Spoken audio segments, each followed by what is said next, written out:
Hello everyone, मेरा नाम Hamid और आप देख रहे हैं डेली ऑटो लाइफ। पुरानी गाड़ी का हम क्या करें 15 साल के बाद या 10 साल के बाद या 20 साल के बाद, अलग अलग तरीके की बहुत सारी कंफ्यूजन चल रही है। अगर हम स्क्रैप कर भी देते हैं तो कितना पैसा मिलेगा? अगर हम स्क्रैप कर देते हैं, वहां से पैसा मिल रहा है, फिर उसके बाद नई गाड़ी पर कितनी छूट मिलेगी, गवर्नमेंट हमें क्या फायदे दे रही है, या पुरानी गाड़ी को हम कितने टाइम तक चला सकते हैं, किस एरिया में चला सकते हैं, किस में नहीं चला सकते, बहुत सारे कंफ्यूजन है। इसके बारे में पहले मैंने भी एक वीडियो बनाई थी। कुछ इंफॉर्मेशन जो है वहां पर छूट गई थी, जो आज हम पूरी कर रहे हैं। सबसे पहले जो स्क्रैप पॉलिसी है उसके अकॉर्डिंग हमें क्या बोला गया है। अब वो पॉलिसी क्या कहती है, देखिए तीन चीजें हैं इसमें। सबसे पहले हम बात कर रहे हैं जो उस पॉलिसी में लिखा गया है, फिर एक्सक्लूजन क्या है कौन से एरिया के लिए। अब वहां पर लिखा गया है, हम अपनी सिर्फ प्राइवेट गाड़ी के बारे में बात करेंगे। वहां पर बोला गया है, अगर आपकी गाड़ी 15 साल पुरानी हो गई है, जब भी आपकी गाड़ी का रजिस्ट्रेशन होगा वो 15 साल के लिए ही होगा, चाहे वो पेट्रोल है या डीजल है, कोई फर्क नहीं पड़ता है। 15 साल के बाद आपको उस गाड़ी को दोबारा से रजिस्टर कराना पड़ेगा। रजिस्टर कराना पड़ेगा इन द सेंस वो पूरा आरटीओ टैक्स नहीं देना है। रजिस्टर कराना इन द सेंस आपको गाड़ी का फिटनेस टेस्ट कराना है। 15 साल के बाद पेट्रोल या डीजल कोई भी हो सकती है। अगर वो पास कर जाती है उसमें, तो आपको एक फीस देनी होगी 6,000 7,000 रुपए के आसपास, जो पहले सिर्फ 1,000 रुपए थी। उसके बाद 5 साल के लिए आपकी गाड़ी दोबारा से रजिस्टर हो जाएगी, सेम नंबर है, चलती रहेगी। अगर 20 साल उस गाड़ी को हो गए हैं, जैसे 15 के बाद 5 साल हुए, फिर 20 साल हो गए हैं, 20 साल के बाद भी आप उसको फिर से चेक कराएंगे, 5 साल के लिए आप फिर से उसको रजिस्टर कर सकते हैं। पेट्रोल या डीजल कोई भी गाड़ी हो सकती है। 25 साल हो गए हैं, 25 साल के बाद क्या होगा, उसके बाद फिर से आप उसका टेस्ट कराएंगे, फिर से वो पैसे देंगे, और 5 साल के लिए फिर से आप कर सकते हैं। इसकी अपर लिमिट कुछ भी नहीं है, कोई भी डिसाइडेड नहीं है। तो ये बात सुनकर तो आप खुश हो गए होंगे कि ऐसे ही हम मतलब इतना हा हल्ला मचा रहे थे कि 10 साल 15 साल 20 साल हमारी गाड़ी तो गई। हाँ, कुछ लोगों के लिए गई है। वो कौन से हैं? पहले वो हैं जो दिल्ली एनसीआर में रहते हैं, उनके लिए रूल कुछ अलग है। उनके लिए रूल ये कहते हैं, अगर आपके पास डीजल गाड़ी है तो डीजल गाड़ी आप सिर्फ 10 साल ही चला सकते हैं, उसके बाद आप उस गाड़ी को नहीं चला सकते हैं। दिल्ली एनसीआर में आप एनओसी ले सकते हैं और किसी दूसरे स्टेट में उसको सेल कर सकते हैं जहां पर वो गाड़ी चलाने की अनुमति है। आपको बताना पड़ेगा कि मैं इसको इस एरिया में बेच रहा हूँ, अपने देश के इस एरिया में बेच रहा हूँ, तो वहां के लिए एनओसी चाहिए, तो पर्टिकुलर उसी एरिया के लिए एनओसी मिलेगी, वहां पर वो गाड़ी रजिस्टर हो सकती है। पेट्रोल के लिए ये चीज 15 साल है। पेट्रोल या सीएनजी, क्योंकि सीएनजी वाली गाड़ियों में पेट्रोल आता ही है, तो उनके लिए 15 साल है। 15 साल के बाद दिल्ली एनसीआर में आप नहीं चला सकते, फिर से आप उसको इस तरीके से डी रजिस्टर करा के एनओसी मिलके आपको कहीं और जा सकते हैं। तो दिल्ली एनसीआर के लिए 10 और 15 साल डीजल और पेट्रोल के लिए। फिर कुछ नॉन अटेनमेंट सिटीज हैं। नॉन अटेनमेंट सिटीज वो होती हैं, एक जो अपना देश है इसका एक एयर क्वालिटी इंडेक्स होता है, तो उससे पुअर अगर उन सिटीज में हमारा एयर क्वालिटी इंडेक्स है तो उनको नॉन अटेनमेंट सिटीज में डाल दिया जाता है। काफी लंबी लिस्ट है, आप इंटरनेट पर सर्च कर सकते हैं। उन सिटीज में अगर हमारे पास डीजल गाड़ी है तो डीजल गाड़ी को 15 साल से ज्यादा हम वहां पर नहीं चला सकते। आपने रजिस्टर कराई, 15 साल चलाई, उसके बाद आप उसका फिटनेस टेस्ट नहीं ले सकते हैं और कुछ भी नहीं करा सकते हैं। वो उसको आपको स्क्रैप करना होगा, या आप उसको उस एरिया में सेल कीजिए जहां पर नॉन अटेनमेंट सिटीज हैं या वो 15 साल से ज्यादा डीजल चल सकती है।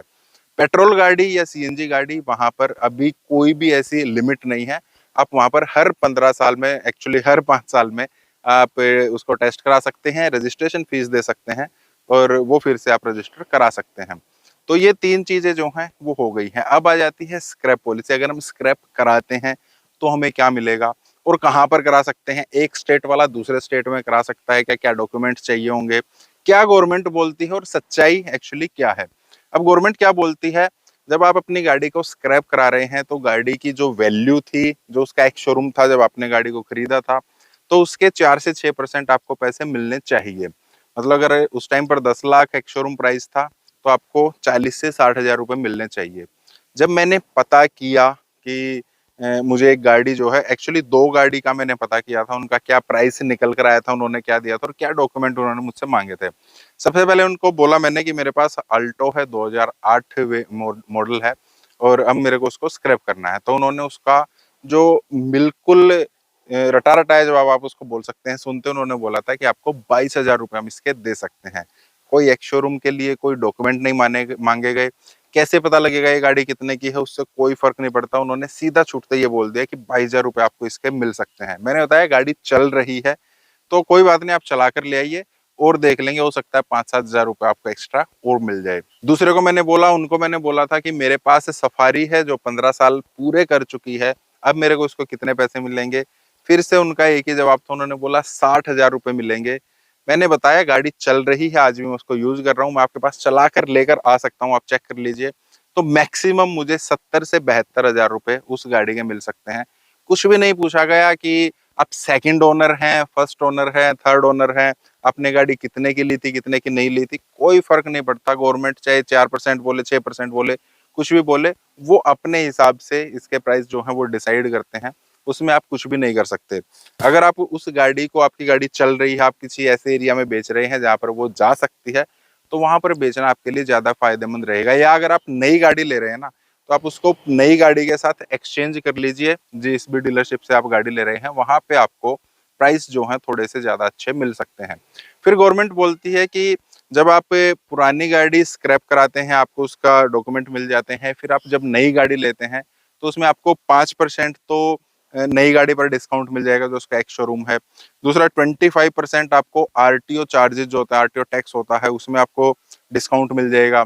तीसरा बोलते हैं कि जो रजिस्ट्रेशन फीस है वो आपकी बिल्कुल माफ हो जाएगी। ये तीनों चीज क्या है, रजिस्ट्रेशन फीस बहुत ही कम होती है। रजिस्ट्रेशन फीस को हम रोड टैक्स मान लेते हैं, वो नहीं। रजिस्ट्रेशन फीस 1000, 2000, 500 रुपए से लेकर 2-3 हजार रुपए तक मैक्सिमम होती है एक नई गाड़ी के लिए, तो वो आपकी माफ हो सकती है।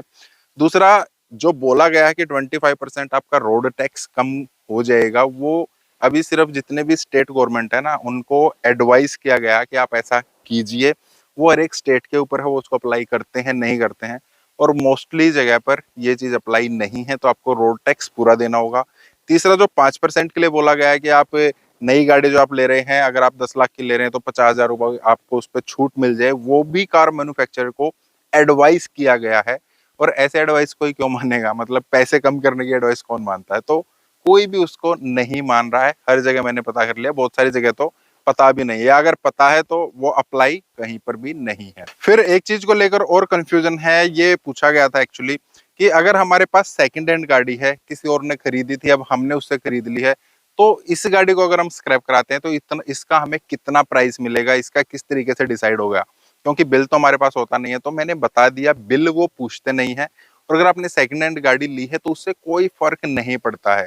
जो भी स्क्रैप डीलर बैठे हैं वो गाड़ी को देखकर उसकी वैल्यू लगा लेते हैं, उनको और कुछ भी नहीं चाहिए। आप सेकंड ओनर है, फर्स्ट ओनर है, थर्ड ओनर है, कोई फर्क नहीं पड़ता। गाड़ी अब आज के टाइम पर आपके नाम पर होनी चाहिए, उनको सिर्फ आरसी चाहिए ओरिजिनल, और आपकी एक आईडी चाहिए, कि आधार कार्ड हो सकता है, उसके अलावा उनको कुछ भी नहीं चाहिए। तो कोई फर्क नहीं पड़ता है, आप सेकंड ओनर हैं या फर्स्ट ओनर हैं, आप उस गाड़ी को बेच सकते हैं। तो ये चीजें हैं जो ओल्ड कार को लेकर न्यू स्क्रैप पॉलिसी आई है। बिल्कुल अभी तक यही सब क्लियर है। अगर कुछ नया अपडेट होता है तो उस अपडेट के साथ भी मैं जरूर हाजिर हो जाऊंगा। उसमें अगर आप अभी कुछ पूछना चाहते हैं, आप कमेंट कीजिए, जितनी जल्दी हो सकेगा मैं जवाब देने की कोशिश करूंगा। कैसी लगी आपको वीडियो बताइएगा जरूर। मिलते हैं नेक्स्ट वीडियो में। Thank you, bye bye.